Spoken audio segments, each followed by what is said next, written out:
oui, oui, oui, oui, oui. Vas-y, c'est de relancer un Il y jingle. a Manu, il a bugué. Manu, il a bugué. Ah, bon, bah écoute. Ah mince, attends, je le remets. Mets-en un autre au hasard, n'importe lequel. À quoi tu penses? Je pense que quand on mettra les cons sur orbite, t'as pas fini de tourner. Bon, et vous avez vu, il y a un sondage qui est tombé. Alors, c'est un sondage JDD CNews Europe 1. La première préoccupation des Français, c'est le pouvoir d'achat, 44%, et suivi à 31% la santé, l'insécurité à 26%, l'immigration à 24%, et seulement 22% pour l'environnement. Des fois, je comprends pas trop, c'est quand même un petit peu important, mais peut-être qu'en France, on se sent moins concerné, parce que je sais pas, on est un petit peu au-dessus de ça pour le moment. Et nous avons avec nous Christian Soulier de l'association Main Tendue 31. Bonsoir. Bonsoir. Bonne année. Merci, à vous aussi. Merci pour l'invitation. Ah bah avec plaisir. Pouvez-vous nous parler justement de Main Tendue, qui est vraiment une très très bonne association? Alors, c'est vous qui le dites. Ah bah, Alors, donc l'association Main Tendue, c'est une association qui a 20 ans cette année. Bon anniversaire. Que j'ai créé avec quelques amis au départ, avec l'envie de donner un coup de main aux gens de la rue et essayer de répondre à des besoins. L'idée que j'ai eue tout le temps, c'était de répondre à des besoins non pourvus ou mal pourvus. Et donc là, on était en 2003 et même en 2002, on a commencé à réfléchir à la chose. Et voilà, l'idée, c'était voir de quoi ont besoin les gens de la rue. Et on a fait une enquête sur le terrain, carrément, les rencontrer avec un thermo de café, voir un petit peu comment ils vivaient. Essayer de comprendre quelles étaient leurs problématiques, et on s'est aperçu que donc en 2002-2003, les personnes de la rue ne mangent pas le dimanche en 2003. Voilà, il n'y a aucune structure qui leur propose des repas. Donc on a décidé de faire ça chez moi dans ma cuisine avec quelques amis. On a démarré comme ça de manière très très artisanale, sans moyens, sans rien, vraiment, on va dire une démarche citoyenne. Et la mayonnaise a bien pris, puisqu'au bout d'un an, on avait fait 3000 repas. C'est et énorme. donc très rapidement, l'association s'est développée, les médias ont commencé à s'intéresser à nous, et puis voilà. Donc depuis, on continue tout le temps à faire des repas. Depuis 20 ans, on fait tous les dimanches soirs, on est dans la rue, on est en train de distribuer des repas. On distribue au jour d'aujourd'hui environ 150 repas tous les dimanches. Mais au fil de l'eau, au fil des années, on a développé de nouvelles activités. En 2011, on a démarré une épicerie sociale sur le nord de Toulouse, sur le quartier des Minimes, parce qu'il n'y avait pas d'épicerie sociale sur le quartier. Il y en avait peu sur Toulouse à l'époque. Et l'idée, c'était un petit peu de répondre à des besoins également de familles, pour le coup, pas forcément de personnes à la rue, mais de personnes en situation difficile, précaire. Et le nord de Toulouse, il y a quand même 3 quartiers prioritaires. C'était le quartier Billy, était un quartier très populaire, un petit peu moins maintenant, mais était vraiment un quartier populaire. Et donc, ça répondait à un vrai besoin là aussi. Et rapidement, on a eu 80 familles. On avait loué un tout petit local. Et puis, très rapidement, on a eu 80 familles suivies. Le local s'est avéré très rapidement trop petit. Et on a déménagé dans un nouveau local qu'on occupe encore actuellement. Et au jour d'aujourd'hui, on accompagne environ 350 familles par an, avec l'épicerie sociale, donc avec un accompagnement social, avec une assistance sociale derrière pour l'insertion, on a développé vraiment, c'est un vrai accompagnement et on est vraiment dans l'insertion des personnes. Et on a ensuite développé d'autres activités, notamment donc un accueil de jour mobile. Alors, un accueil de jour, c'est un endroit où les gens, normalement, viennent se poser, les personnes de la rue viennent se poser pour boire un café, pour se détendre, pour être à l'abri, peut-être discuter avec d'autres personnes. Et l'idée, c'est qu'il y a des personnes qui ne fréquentent plus les accueils de jour, ne les fréquentent pas pour X raisons, parce qu'elles ont peur d'être avec d'autres personnes, parce qu'elles sont complètement désocialisées, parce qu'elles ont des problèmes psychologiques. Pour X raisons, elles n'ont pas envie d'être dans des lieux d'accueil. Et donc, ces personnes sont complètement isolées. Et l'idée, c'était d'aller les rencontrer et voir comment on pouvait les accompagner, les aider éventuellement, passer du temps avec elles. Et donc, on a équipé un van, un véhicule, un salon. Et donc, c'est l'accueil de jour qui va vers les personnes. Et il y a une table, une banquette, et on boit un café ensemble, on passe du temps. Et l'idée, c'est vraiment, on est dans la dentelle, là. On n'est pas dans de la masse, mais voilà, on est dans l'accompagnement à l'individu. Voilà. Ça, c'est cette activité qui dure depuis 2017. Et en 2017, on a également démarré une chorale avec les personnes de la rue. Et c'est une chorale qui se fait rencontrer des personnes de la rue, mais aussi des Toulousains, des Toulousaines. Ce n'est pas une chorale pour les gens de la rue, c'est une chorale avec des gens de la rue. Donc on mélange des publics qui chantent ensemble, qui font des répétitions ensemble, qui font des concerts ensemble, qui interviennent dans des lieux d'hébergement ensemble, qui font une répétition et qui font un petit goûter après ensemble, etc., etc. L'idée, c'est de créer du lien. Et elle a la particularité également, cette chorale, donc d'intervenir lors des obsèques des personnes de la rue. Voilà, pour remettre un petit peu de dignité dans des moments où parfois il n'y a personne, il n'y a pas de famille. Parfois même, on ne sait pas quel est le nom de la personne qui est. Il y en a une cette semaine, il y a des obsèques. On ne sait pas qui c'est. C'est une personne anonyme. Voilà. Donc c'est remettre un petit peu de dignité dans ces moments également. Ensuite, donc, on a démarré depuis quelques mois maintenant aussi de la musicothérapie pour les gens de la rue, toujours pareil, dans l'allée vert, avec un véhicule. Le véhicule qui sert pour l'accueil de jour, il sert également pour la musicothérapie. Et puis, chaque année, on fait un grand repas de Noël. Voilà. Et puis, associé à l'épicerie sociale, il y a des cours d'informatique, il y a un service de coiffure, et puis il y a des animations culturelles, sorties au théâtre, sorties au cinéma, enfin voilà. Voilà un petit peu, grosso modo, l'association au jour d'aujourd'hui. On est à 136 bénévoles et on a 2 salariés. Voilà un petit peu le schéma de l'association. Mais c'est absolument extraordinaire. C'est beau, hein? Incroyable. Je voulais qu'on commence bien l'année. Voilà. Et alors, comment font les gens pour venir vers vous? C'est quoi? Comment ça se passe? Il y a des gens qui viennent vers nous et nous, on va vers les gens. Aussi, d'accord. Voilà. Vous allez évidemment dans la rue. On va vers les gens pour les repas dans la rue. On va vers les gens avec le Solidaribus, dans l'accueil de jour mobile. On va vers les gens avec la musicothérapie. Pour l'épicerie sociale, donc les personnes sont orientées parfois par des travailleurs sociaux, parfois par d'autres associations, et aussi parce que les gens, par bouche à oreille, aussi les gens nous contactent. Alors, le fonctionnement de l'épicerie sociale, c'est quand même quelque chose de particulier. Là, on est vraiment purement dans l'insertion sociale ou professionnelle. Les personnes qui nous contactent, donc, on prend rendez-vous avec eux, on leur demande, donc, on va monter un dossier. C'est ça, voilà. On va se baser sur un reste à vivre par individu. Et donc, une fois qu'on a les pièces, il y a une commission qui se réunit toutes les semaines, qui étudie la situation de chaque personne et qui va valider ou pas au regard des critères qu'on a définis. Voilà, oui, il y a des critères. À partir du moment où ça rentre dans le cadre que nous avons défini, si on a de la place, on va prendre la personne, sinon on va la laisser en liste d'attente, et puis on la prendra quand il y en a d'autres qui partiront, avec un contrat de 6 mois. Et on signe un contrat avec la personne de 6 mois, pendant lesquels elle va venir faire ses courses à l'épicerie sociale. Mais pendant ces 6 mois, on va mettre en place des outils et un accompagnement social. L'idée, c'est pas que les personnes viennent juste faire des achats. C'est aussi de pouvoir se réinsérer, progresser. Voilà, l'idée, c'est que les personnes on fait de l'insertion, vraiment. Donc, pendant 6 mois, alors selon la situation des personnes, bien sûr, on a des étudiants qui viennent, on ne va pas leur faire un accompagnement social. Un étudiant, il a besoin de manger à sa faim, de manière suffisamment copieuse, et des produits de bonne qualité. C'est juste ça. Une personne âgée qui est à la retraite, on ne va pas lui demander, on ne va pas monter, à moins qu'il y ait des problèmes spécifiques par rapport au logement. Mais si c'est une personne qui a 30 ans ou 40 ans, il n'y a pas de raison qu'elle reste dépendante de structures comme la nôtre. Voilà. Donc on met en place, c'est le boulot pour le coup de l'assistante sociale, donc, qui accompagne les personnes et qui essaye de voir par rapport aux problématiques, va accompagner les personnes jusqu'à l'autonomie. Donc au bout de 6 mois, on fait le point. Soit la personne n'a plus besoin de nous, et tant mieux, c'était un petit peu le but. Soit il y a encore quelques difficultés, et à ce moment-là, on va peut-être prolonger de quelques mois pour poursuivre l'accompagnement. Soit on s'aperçoit que la personne, elle n'a pas forcément envie de se mobiliser, de se bouger. On sent qu'il y a, elle veut c'est confortable, juste être bénéficiaire de l'épicerie. À ce moment-là, on est au terme du contrat, le contrat s'arrête et c'est fini. Oui, donc vous demandez quand même aux gens d'être actifs dans une réinsertion. Mais c'est ça qui est intéressant. Il n'y ait pas de dépendance. C'est pas juste de maintenir les gens sous perfusion pendant des mois. Voilà. Qu'est-ce qu'elles vous racontent, ces personnes ? Même si c'est différent à chaque fois, j'imagine.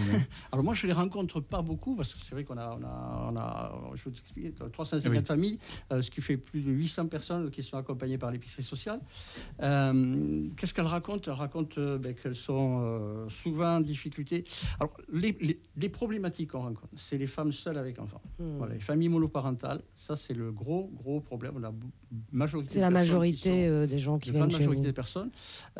Également des femmes victimes de violences conjugales. On a eu encore cette semaine une catastrophe. Voilà, c'était beaucoup de cas comme ça. Et ensuite, on a aussi pas mal de personnes ukrainiennes depuis quelque temps. Depuis la guerre en Ukraine, on a eu un afflux de personnes ukrainiennes qui sont venues. Les conjoints ou les frères et les sœurs sont en train de se battre et les familles sont là, quoi. Voilà. Donc, et notamment pas mal de familles ukrainiennes sourdes, parce qu'on a une interprète en langue des signes dans notre association. Vous avez Et pensé donc, à tous, mais je trouve ça. Mais non, on n'a pas incroyable. pensé à tout, elle était là. D'accord, Elle était là. Donc, si vous voulez, et les personnes ukrainiennes sourdes, à Toulouse, c'est assez attractif pour les personnes sourdes, parce qu'il y a pas mal de services qui sont proposés. Du coup, ça a attiré ces familles, et elles sont accueillies ici en France, et notamment dans notre épicerie, parce qu'au moins, elles peuvent communiquer. C'est même plus facile que faire les personnes ukrainiennes entendantes, pour le coup, parce que voilà, même si la langue des signes ukrainienne est différente de la langue des signes française, très rapidement, les gens arrivent à communiquer. Voilà un petit peu. Donc, ce que je vous raconte, c'est que si par exemple on a envie d'être bénévole dans votre association, comment ça se passe? On vous appelle, on vient. Non, mais Si, oui, les gens peuvent m'appeler. Alors, sincèrement, je ne manque pas de bénévoles. J'imagine. Je suis parfois obligé même de refuser des bénévoles. Alors, beaucoup d'associations. Alors ça aussi, c'est génial. Ça, c'est quand même Beaucoup extraordinaire. d'associations se plaignent qu'on n'a pas de bénévoles. Nous, parfois, je me dis bon, ok, tu vas être bénévole, mais je vais te mettre où, quoi. Voilà. Alors, j'ai des besoins spécifiques dons, sur certains points. Peut-être un besoin de dons, ou est-ce qu'on peut. Alors, des dons, oui, bien sûr, ça, c'est évident qu'il faut. Et par exemple, je pense ça à demande des moyens, voilà. Les vêtements, par exemple. Alors, des vêtements, non, on ne prend pas de vêtements parce qu'on n'a pas la place pour les stocker dans de bonnes conditions, etc. Par contre, on prend des accessoires chauds, des chaussettes, des gants, des bonnets, des écharpes, des choses comme ça. Ça, c'est facile à distribuer dans la rue. Voilà. Et puis après, des dons alimentaires. Voilà. Alors, les dons alimentaires, donc, parce qu'il y avait cette fameuse loi fut un temps où les supermarchés mettaient du javel. Oui, alors ça c'est interdit, fini, j'espère. C'est bien fini. Alors, heureusement que c'est fini, d'ailleurs. Alors, par rapport à ces dons des supermarchés, effectivement, il y a une évolution ces dernières... depuis le Covid, en fait, et depuis la crise, même depuis après le Covid, depuis la crise économique. C'est encore récent, je trouve. C'est que les supermarchés, maintenant, bradent leurs produits à moins 50%. Enfin, sur les dates courtes. Quand les dates sont courtes. Et tous ces produits-là, c'est des produits que nous récupérions, nous, associations, avec 2 ou 3 jours de durée de vie. Sauf que maintenant, on en a beaucoup, beaucoup moins, et la date, elle est du jour. Donc les produits, il faut qu'ils partent le jour même. Après, ils sont détruits. Parce que nous, on est obligé de les détruire derrière, parce qu'on n'a pas le droit de donner des produits qui ont des dates dépassées. Voilà. Donc c'est ça, et puis des applications comme Too Good To Go, Phoenix, etc., font que les personnes, ces produits partent et ne sont plus donnés, ou très très peu, aux associations.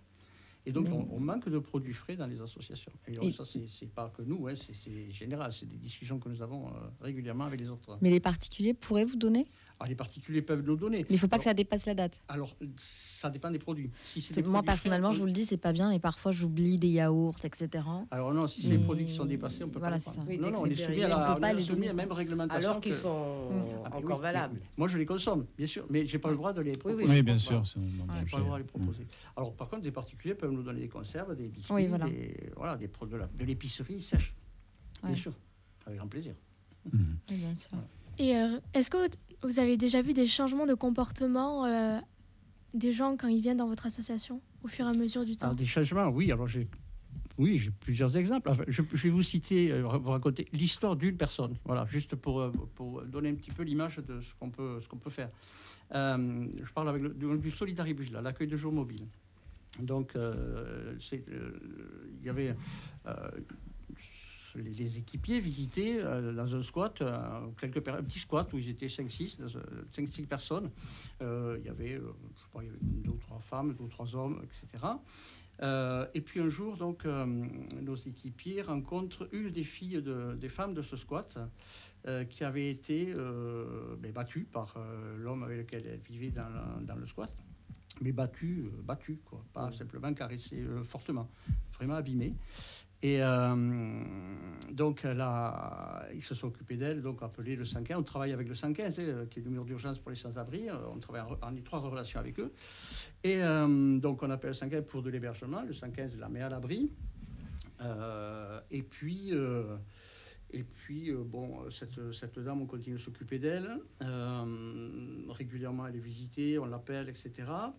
Après, elle était mise à l'hôtel dans un premier temps. Après, elle a été mise dans un foyer pour femmes. Et elle a voulu reprendre ses études. C'est une dame qui a une 50aine d'années quand même. Elle a voulu reprendre ses études. Donc, elle a voulu faire une formation de TISF, technicienne d'intervention sociale et familiale, donc travailleur social. Et elle attaque ses études à la Croix-Rouge. Il faut qu'elle trouve un stage pendant ses études. On la prend en stage dans l'association. Donc, elle fait sa première année, ça se passe bien. Elle a d'autres soucis pendant un temps, donc elle replonge un petit peu, c'est un petit peu compliqué. Et puis, elle décide quand même de reprendre à nouveau ses études au bout d'un an. Et là, elle a besoin de trouver une alternance. On la prend en alternance à l'association. Donc, là, on lui a fait un contrat pendant quelques mois. Et au bout de son contrat, elle a eu son examen avec 17 ou 18 de moyenne et maintenant elle est sur le marché du travail. Voilà, typiquement, c'est des... voilà. Oui, c'est une belle histoire. Une histoire Bravo. comme d'autres. Voilà. C'est vrai que ces genre d'association, ça va au bout, on a la suite. Là, nous, vraiment, ce qu'on veut, c'est l'insertion. Bon, quand on fait des repas dans la rue, on ne fait pas de l'insertion. Là, on est dans l'urgence et dans Par contre, avec l'épicerie sociale, on fait vraiment de l'insertion. Et les repas dans la rue, c'est que le dimanche soir? C'est que le dimanche soir. Après, il y a d'autres associations. Oui, il y a les Restos du Cœur. Voilà, qui le font. On est sur les mêmes sites. La mairie met à disposition un espace pour ça. Donc, il n'y a pas de problème de ce côté-là. Hein. Mais on intervient à des moments différents. Et puisque vous parlez de la mairie, vous avez des subventions pour vous financer? Un petit peu de subvention de la mairie, un petit peu du département, un petit peu de la préfecture. D'accord. Et après, des dons libres aussi, peut-être? Des dons, oui, aussi. Ouais. Des dons de particuliers, mais aussi des entreprises qui nous soutiennent, surtout pour de l'investissement. Par exemple, s'il faut qu'on achète un véhicule, ça coûte 40 000 € un véhicule. Donc, on n'a pas les fonds. Donc, là, c'est du mécénat d'entreprise. Là, c'est des entreprises qui nous entendent, qui veulent nous aider. On est preneurs, sachant que c'est déductible des impôts à hauteur de 60%. Oui, voilà. Donc, une entreprise qui investit, qui nous donne 1 000 €, elle va payer au bout 400 €. Et elle va déduire 600 € de ses impôts. L'idem pour un particulier, et c'est 75% pour un particulier. Oui. Voilà. Okay. Donc c'est comme ça qu'on fonctionne pour tout ce qui est investissement. On a une cuisine équipée aux normes. Là, c'est des fondations d'entreprises qui financent. Là, notamment, c'était la fondation Vinci qui a financé notre cuisine. Voilà. Super. D'accord. Ah oui, non, c'est une très très bonne association, main tendue Haute-Garonne. Là, en plus, avec le froid, ça doit être encore plus compliqué. Là, parce que, alors je trouve toujours triste qu'on parle toujours des SDF quand il fait froid. C'est ça, mais à chaque fois. Et quand il fait chaud. On parlera après en seconde partie d'émission, on parlera justement de ce qui se passe dans une école. Il y a 330 enfants à la rue quand même. Hein. C'est énormissime. Hein, donc... Parce que les SDF meurent de l'été aussi, à cause de la canicule, mais on n'en parle pas. Et l'hiver, les SDF meurent de froid, mais la moyenne d'âge, c'est 46 ans dans la rue. C'est fou. Ah oui, quand même. Donc, c'est vrai que le froid, c'est terrible, mais c'est dommage. Mais la rue est terrible. Est-ce qu'il y a une augmentation de la précarité?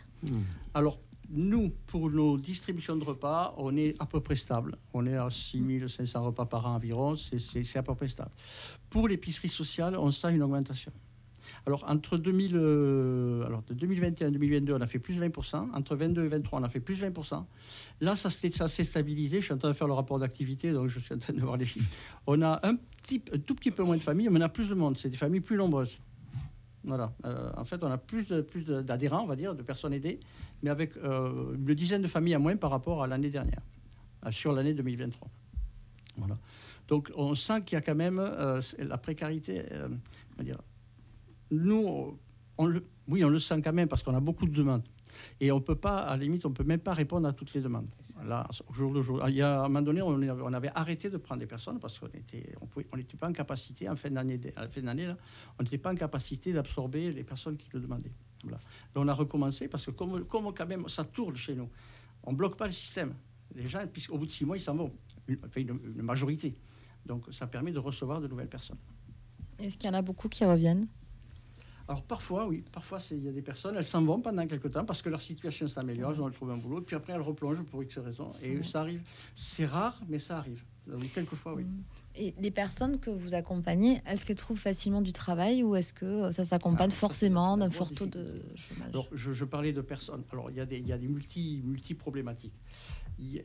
Mais j'expliquais qu'on a beaucoup de familles monoparentales. Oui. Comment voulez-vous qu'une dame qui se retrouve seule avec 3 enfants, parfois en bas âge, puisse trouver du travail? Souvent, elle n'est pas formée ou très peu formée. Donc, est-ce qu'elle va trouver un boulot de caissière ou pour faire des mises en rayon en supermarché? On commence à 5 h du matin, il faut amener les enfants à 8 h à l'école, etc. C'est très compliqué pour une dame seule de trouver du travail. Après, il y a d'autres freins au travail. Il y a des problèmes psychologiques parfois, parce que c'est pas le tout de dire il faut se mettre au boulot, mais il faut être bien dans sa tête. Le monde du travail est extrêmement violent maintenant, et on est très exigeant. Et quand on n'est pas bien, si on n'est pas bien dans sa peau, parce qu'on a des problèmes à la maison, parce qu'on a des multiples problèmes, le fait de s'imaginer même dans l'emploi 8 heures par jour derrière une machine, un truc comme ça, c'est parfois très compliqué. Il faut lever des freins. Oui, et en même temps, sans pousser un coup de gueule, mais moi je fais partie d'entreprises qui recrutent et qui ne trouvent pas. Ouais. Et j'ai des tas d'amis ou de partenaires professionnels qui ne trouvent pas de personnes à recruter. Donc c'est ça qui est fou. C'est pour ça que je vous posais la question, c'est-à-dire qu'est-ce qui se passe entre l'offre et la demande. Et alors j'entends qu'effectivement une maman qui doit peut-être amener ses enfants à l'école, elle ne peut pas trouver.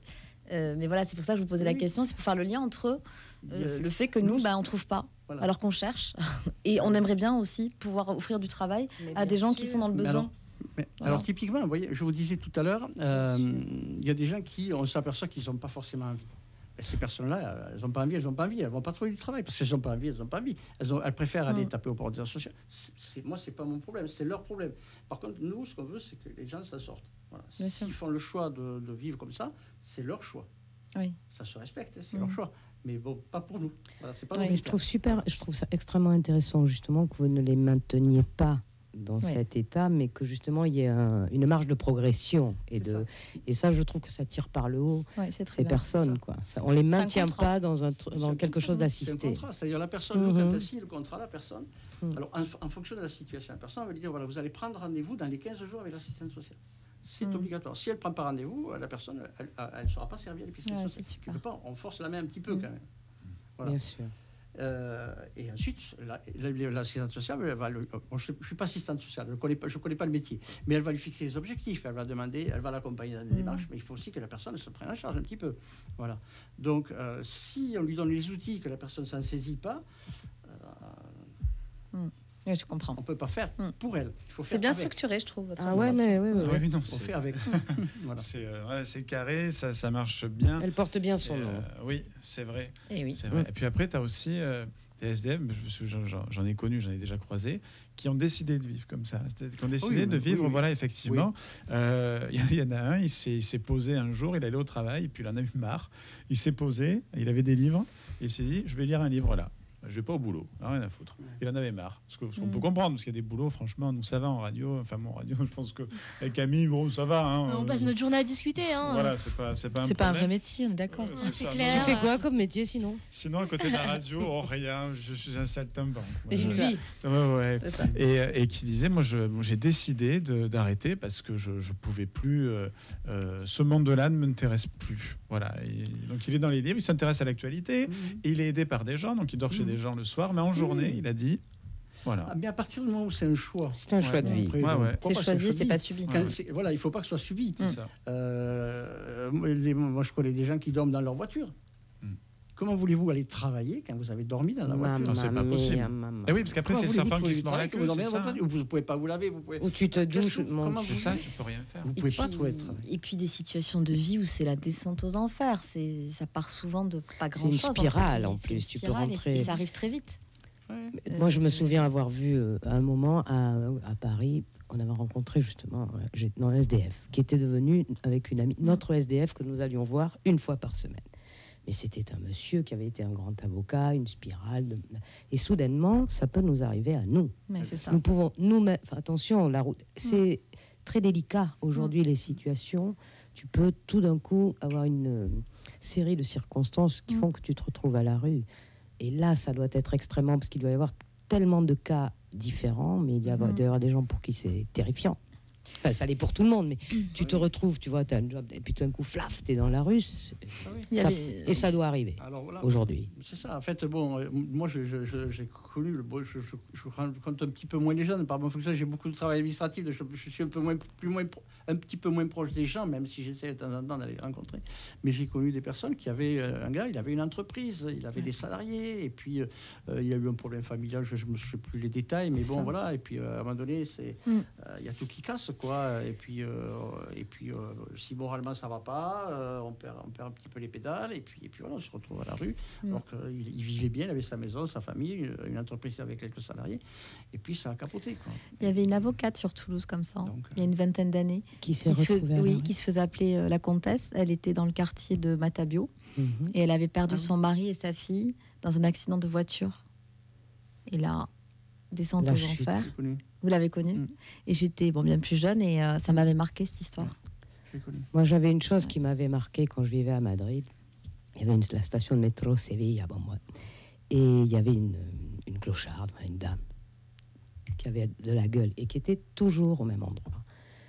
Et quelqu'un d'attirant, qui portait quelque chose. Et un jour, aux infos, ils disent, voilà, la grande torera, nanana, est décédée. C'était cette femme. Non. Et tu dis, c'est fou qu'il y avait été quelqu'un. Et tu vois, donc c'est pour ça. C'est le jugement par rapport à tout ça. On ne sait jamais qui on a en face. Et je trouve merveilleux cette porte que vous ouvrez vers l'espoir, de pouvoir remonter la pente. Parce que ça doit être... Il y a des érudits. Moi, une fois, je tombais sur un gars, mais je dis, mais c'est pas possible, quoi. Un érudit. Le gars, mais c'était incroyable. On se dit, mais qu'est-ce que tu fais dans la rue, quoi. Moi, j'avais fait quelques petites... J'avais fait la connaissance comme ça. J'en ai fait très peu, mais 2-3 maraudes avec les Restos du Cœur. Et en fait, c'était... Finalement, on se faisait plaisir. Mais ça fait un bien évidemment. Vraiment, hein. Parce qu'il y avait des gens qui étaient très intéressants et qui racontaient des parcours de vie fabuleux. Et je crois qu'il faut travailler le jugement par rapport à ça. J'avais lu un bouquin qui s'appelait Célestine Dulac, justement, sur une dame qui était dans la rue et un jeune garçon qui lie une relation d'amitié. Et cette femme qui disait, regarde-les, ils ne me regardent jamais. Ce rapport aussi de cette personne, comment nous, on peut se comporter. Et ça, c'était extrêmement intéressant. Et je me suis retrouvée dans la rue la semaine où je lisais ce bouquin, et tu te vois. Tu dis, mince, ce que la nana, elle a dit dans le livre, je viens de le faire. Oui, pour pas être sollicité. Ouais. Voilà. Et ça fait réfléchir sur notre comportement à nous. Je crois que le plus dur, c'est la solitude, et le fait qu'on soit invisible, quoi. C'est ça. Être invisible, quoi. On passe à côté de nous, on ne nous voit pas, alors qu'on les voit très bien.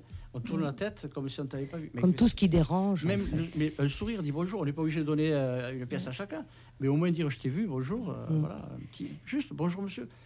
Rien que ça. Ça coûte rien. Rien. Ça me fait penser à une scénette que j'avais vue, et je la montre souvent dans mes formations.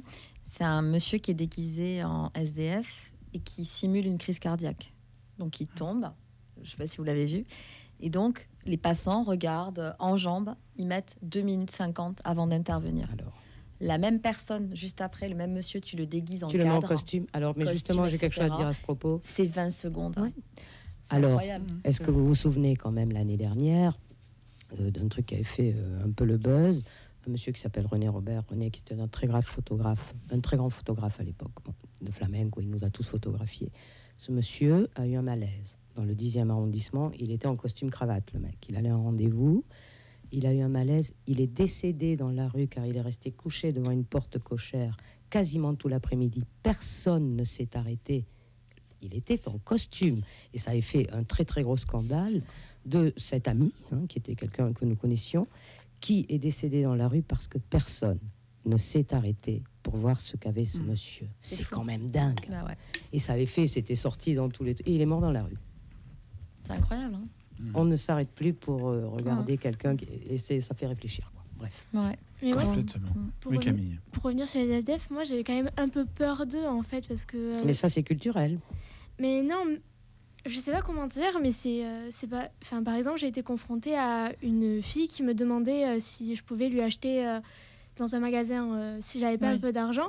Et en fait, vraiment, elle a été insistante. Agressive. Et moi, je suis désolée. Je lui ai dit au début avec un grand sourire, non, désolée, je peux pas. Et vraiment, elle m'a suivie dans le magasin. Et au bout d'un moment, je l'ai ignorée. C'était la seule façon pour que elle arrête de me suivre. Donc en fait, il y a un peu... Je ressens pas ça. Mais c'est comme dans tout, il y a tout type de personnes et tout type de comportement. Moi, je prends toujours un petit peu pour eux, mais aussi pour les chiens. parce que je suis un peu Brigitte Bardot sur ça. Il y a les gamelles pleines d'ailleurs qui existent, vous devez les connaître, qui soutiennent les animaux aussi. Mais bien sûr. Parce que voilà. Mais leur chien, c'est leur. Ils vont donner à manger aux chiens. Aux chiens, je sais. Leur chien, c'est leur gardien. C'est dans la rue, c'est extrêmement violent dans la rue. On risque de. Il y a des agressions, il y a des vols. Ils ne peuvent pas d'ailleurs aller, je crois, dans les centres d'hébergement. Ils ont très peur, avec je les chiens. crois. Et puis les centres d'hébergement, enfin, je ne sais pas, c'est peut-être. Les chiens ne sont pas acceptés. Il paraît que ça peut être extrêmement virulent aussi, quoi. Dans les centres d'hébergement, ils se font voler. Sûr. Enfin, tu vois, il y a. Mais bien sûr. Pour ça En fait, ils sont en sécurité nulle part. Voilà, ils ne sont pas en sécurité. C'est ça le problème. Et pour des femmes, ça doit être. Enfin, pas des hommes, mais pour des femmes, ça doit être tellement difficile. Je vois que déjà dans la vie de tous les jours. Alors les femmes, bon, elles sont plus rapidement, quand il y a de la place, mises à l'abri, mais il y a quand même beaucoup de femmes qui sont à la rue, qui se cachent, pour savoir pourquoi il y a violences sexuelles. Mon Dieu, mais oui. Viols, agressions. Voilà. Quelle horreur. Ça, c'est sûr que la rue, c'est extrêmement violent. Et pour ça qu'un chien, ça sécurise. Il va prévenir, il va défendre, il va me tenir chaud, il se couche dans le duvet avec, il me tient chaud, c'est la bouillotte. Quoi, aussi. Bien sûr. Voilà, quoi. Et le compagnon. Ouais, c'est le compagnon. C'est vrai. Quelque chose à rajouter peut-être, Christian Soulier, déjà pour vous aider. Alors bénévoles, il y en a beaucoup. Non, enfin, bénévoles, pourquoi pas, appelez. N'hésitez pas, bien sûr. Voilà, vous pouvez visiter le site internet. Ouais. Après, voilà, donc rajouter qu'il faut. Il faudrait qu'il y ait surtout des dons. Il faut interpeller les politiques pour qu'il y ait davantage de moyens. On va avoir justement les jeunes avec Macron qui vont arriver dans quelques instants, donc on pourra en parler. Macron ici, avec Brigitte. Alors c'est pas vraiment Macron et Brigitte qui viennent. J'ai essayé de les contacter. Ils m'ont dit, écoute, en ce moment on est en plein. On est un peu occupé. C'est compliqué. Il y a plein de trucs à gérer. Donc voilà. Mais sinon ils auraient pu venir. Mais sinon ils auraient pu venir. C'est que nous les gens des médias, on a toujours le numéro rouge au cas où ça sonne et on sait que voilà le président nous dit ce qu'on doit dire. À l'antenne, je rigole bien sûr, parce que comme c'est la rumeur pour beaucoup de journalistes, comme je suis pas journaliste, je m'en fous. Merci d'avoir été avec nous, Christian. Merci beaucoup. Merci et bravo pour toutes ces initiatives. Et voilà, c'est magnifique. Et, vous revenez, mais vraiment quand vous voulez. Petite contribution simplement. C'est une belle contribution. Merci pour votre accueil. Merci à vous. Vous êtes à l'écoute de Faut se le dire. On est toujours ensemble jusqu'à 20h sur Radio Occitanie, bande FM, DAB+. Donc on est aussi sur le numérique et en live sur vidéo. En plus, vous voyez, en bonne qualité. Pour le coup, on a investi. C'est pas trop fort avec les vidéos. On va continuer d'investir parce qu'on a des sponsors qui commencent à arriver. Voilà, on en fera la promotion dès la semaine prochaine. Et donc, vous êtes sur Facebook et YouTube également. Jingle. On se retrouve de suite après. Comment est votre blanquette ? J'en ai rien à